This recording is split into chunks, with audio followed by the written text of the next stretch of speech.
En esta ocasión traemos un video donde vamos a ver un ejemplo de transformación de diagramas de bloque a diagramas de flujo y luego reduciremos y obtendremos la función de transferencia de ese sistema utilizando la regla de Mason.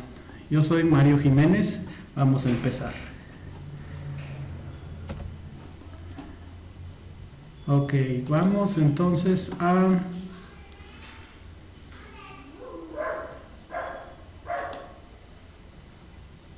ver lo siguiente. En el libro 3 de control se definió la fórmula de Mason para obtener la función de transferencia en lazo cerrado de un sistema, ¿verdad? Tenemos aquí la fórmula, ¿sí? Donde P sub I es la ganancia de las trayectorias directas, ¿verdad? Considerada, puede haber una, dos o más, N. Esta delta es el determinante que también se va a obtener y delta sub I es el cofactor asociado a la trayectoria directa. TS es la función de transferencia en lazo cerrado. Bueno, eso ya lo vieron ustedes. Vamos a ver este ejemplo. Aquí se desea transformar este diagrama de bloques a un diagrama de flujos. ¿Qué es lo primero que tenemos que hacer? Lo primero que tenemos que hacer es observar los inicios y fines de una flecha. Por ejemplo, aquí en donde empieza nuestro diagrama de flujos, vemos que RS entra al punto de suma. Esta línea, ¿verdad? Esta flecha nos está dando tiene un inicio y un fin. Entonces aquí podemos poner un nodo y aquí este punto suma va a ser otro nodo. Igual esta flecha inicia en este punto de suma y termina en este otro punto de suma. Este otro punto de suma se puede tomar como otro nodo. Luego aquí sale una flecha y llega a un bloque. Las flechas que llegan o nacen de un bloque, como aquí se está viendo, no se pueden tomar como nodos. Entonces este sería aquí una ganancia que está representada por G1. Y luego sale la flecha y llega a un punto suma que sí se puede tomar como un nodo. Luego sale una flecha, otra vez esta línea de flujo, y llega a G2, pero antes se observa una bifurcación. Esta bifurcación se puede tomar como otro nodo. Y después llega aquí termina en el bloque que no se toma como nodo, y esta otra flecha inicia, pero tampoco se toma como nodo, inicia y sale y se encuentra una bifurcación. Este sí se toma como nodo. Luego sigue la flecha, esta parte donde llega es un bloque, no se toma como nodo, y esta que sale pues también es un bloque, no se toma como nodo, pero aquí llega a un punto suma que se puede tomar como un nodo.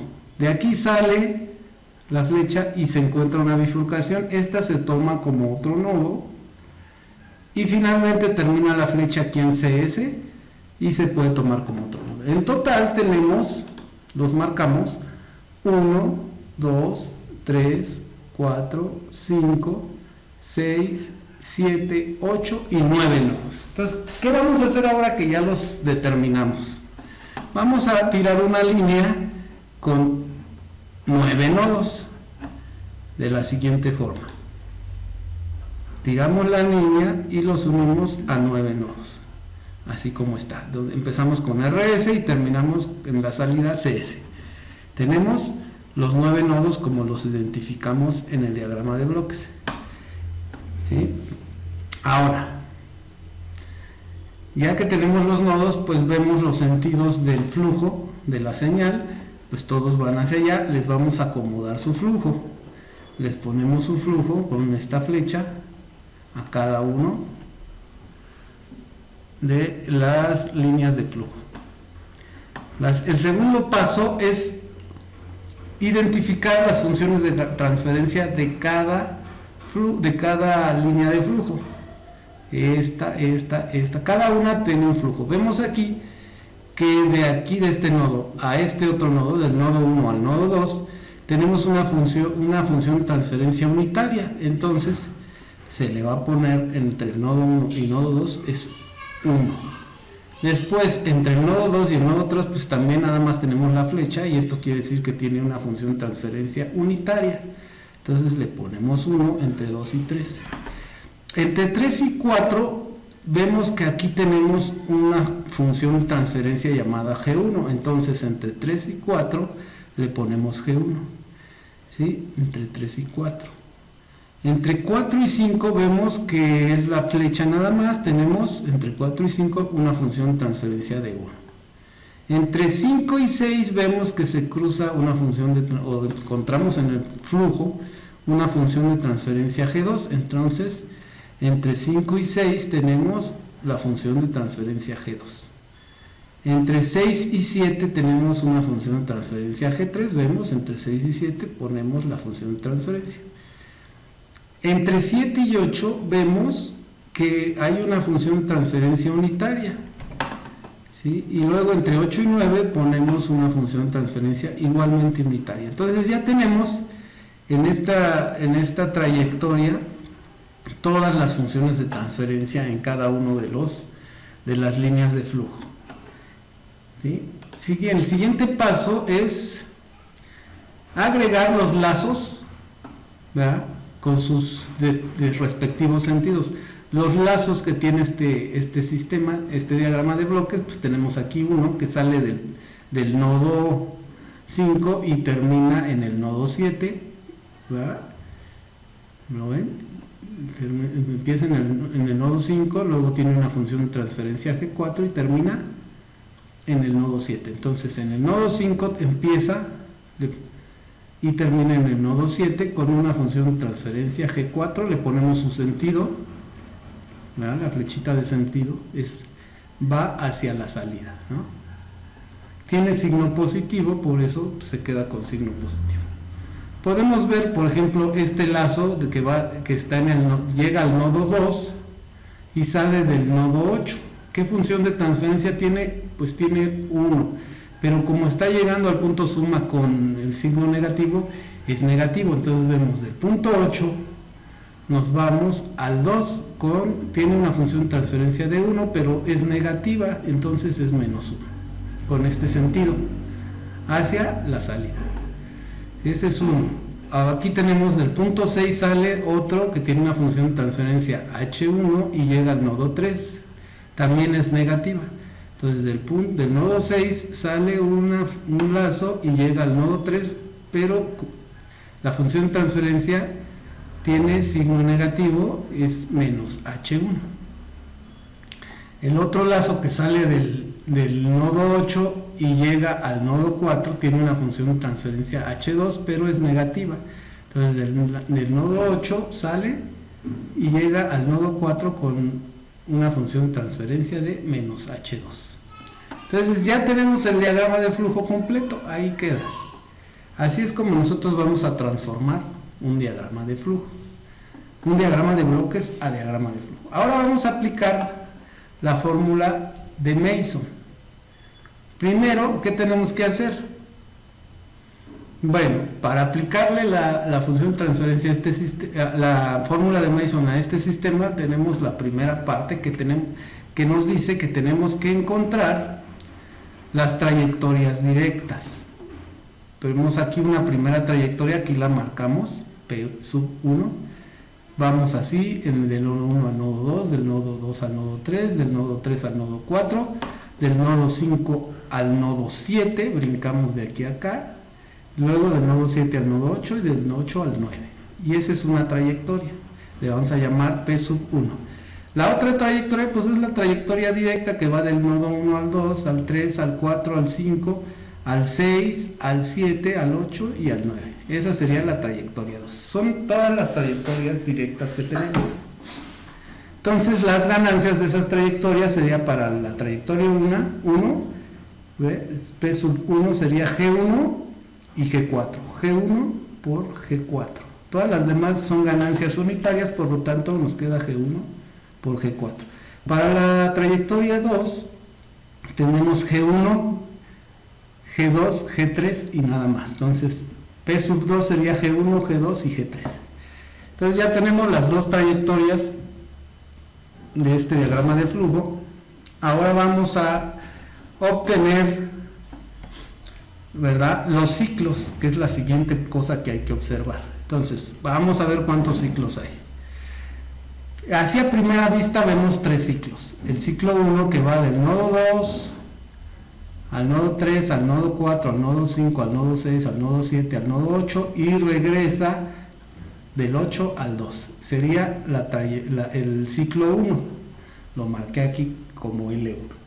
Otro ciclo sería del nodo 3 al nodo 4, al nodo 5, al nodo 6 y de ese nodo 6 regresa al nodo 3. Sería L2.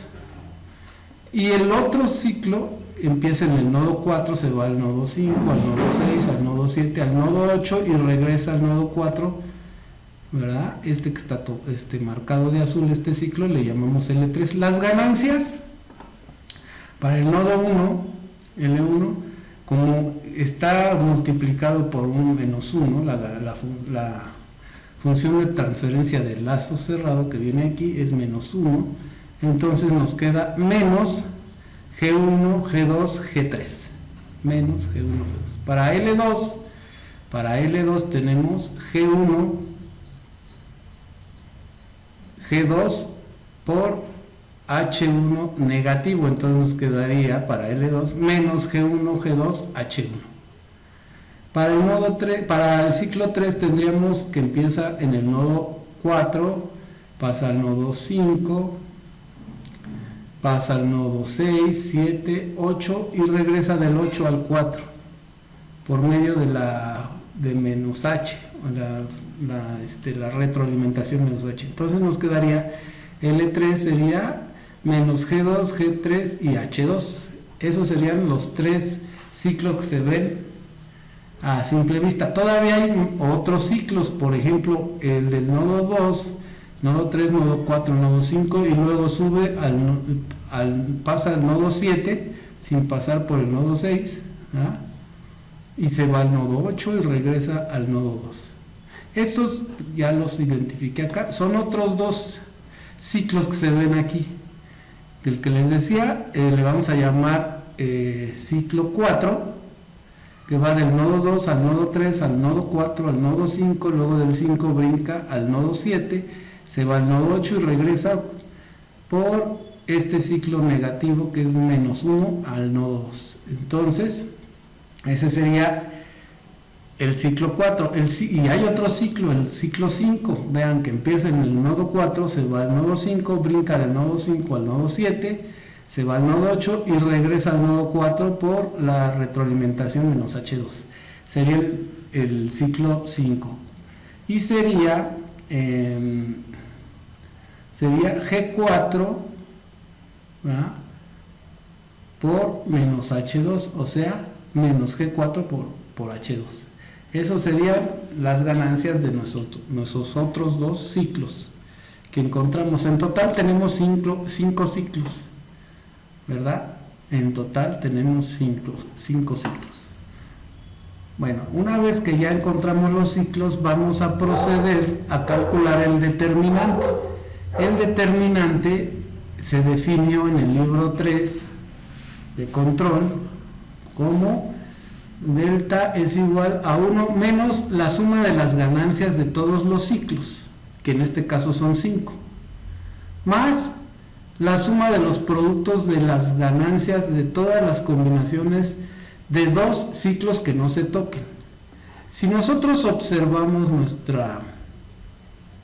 nuestro diagrama de flujo, vean, todos los ciclos se tocan, tienen nodos comunes. Entonces, como todos los ciclos se están tocando, pues no va a haber combinación de ciclos que no se toquen. Por lo tanto, pues no va a haber ni suma de los productos de las ganancias de todas las combinaciones de dos ciclos que no se toquen, ni tampoco va a haber suma de los productos de las ganancias de todas las combinaciones de tres ciclos, porque todos los ciclos se están tocando. Por lo tanto, nos quedaría nada más el determinante sería igual a 1 menos la suma de las ganancias de todos los ciclos, que sería menos L1 más L2 más L3 más L4 más L5. Como es negativo, pues está afectando, ¿no? Nos queda negativo. Ahora vamos a sustituir los valores. Delta sería igual a 1 menos, y ahora sí ponemos cada uno de los ciclos. L1 lo sustituimos y es menos G1, G2, G3, menos G1, G2, G3. L2 sería G1, G2, H1. L3 sería menos G2, G3, H2. El ciclo 4 sería menos G1, G4. Y ciclo 5 menos G4, H2. Como aquí tenemos un signo negativo y dentro cada uno tiene signos negativos, pues finalmente nos queda que el determinante es igual a 1 más G1, G2, G3 más G1, G2, H1 más G2, G3, H2 más G1, G4 más G4, H2. Este nos quedaría como nuestro determinante. Ahora, finalmente vamos a calcular el cofactor. Acuérdense que tenemos tantos cofactores como trayectorias directas. En este caso tenemos dos trayectorias, vamos a tener dos cofactores. ¿Cómo se calcula el cofactor? Dice que es igual a 1 menos la suma de las ganancias de todos los ciclos que no se tocan, ¿verdad? Que no tocan, perdón, la trayectoria considerada. Vean que aquí tenemos una trayectoria, aquí tenemos otra trayectoria, pero todos los ciclos tocan a las dos trayectorias, por lo tanto no va a haber suma de ganancias de todos los ciclos que no se tocan, ¿verdad? De las trayectorias que no se tocan, ni de todos los, bueno, la suma de las ganancias de todos los ciclos que no se tocan, pues todos los ciclos se tocan, no va a haber. Y la suma de los productos de las ganancias de todas las combinaciones de dos ciclos, pues que no se toquen, ¿verdad? De las trayectorias que no se tocan, tampoco va a haber. Entonces aquí vemos que como todos los ciclos se tocan y tocan cada una de las dos trayectorias, no va a haber más que un valor de 1 en cada uno de los cofactores. Entonces tenemos que delta 1 es igual a 1 menos 0, porque no tenemos ciclos que no se toquen y que no toquen a las trayectorias, por lo tanto es 0. Entonces nos queda delta 1 igual a 1 y delta 2 igual a 1. Este estuvo sencillo.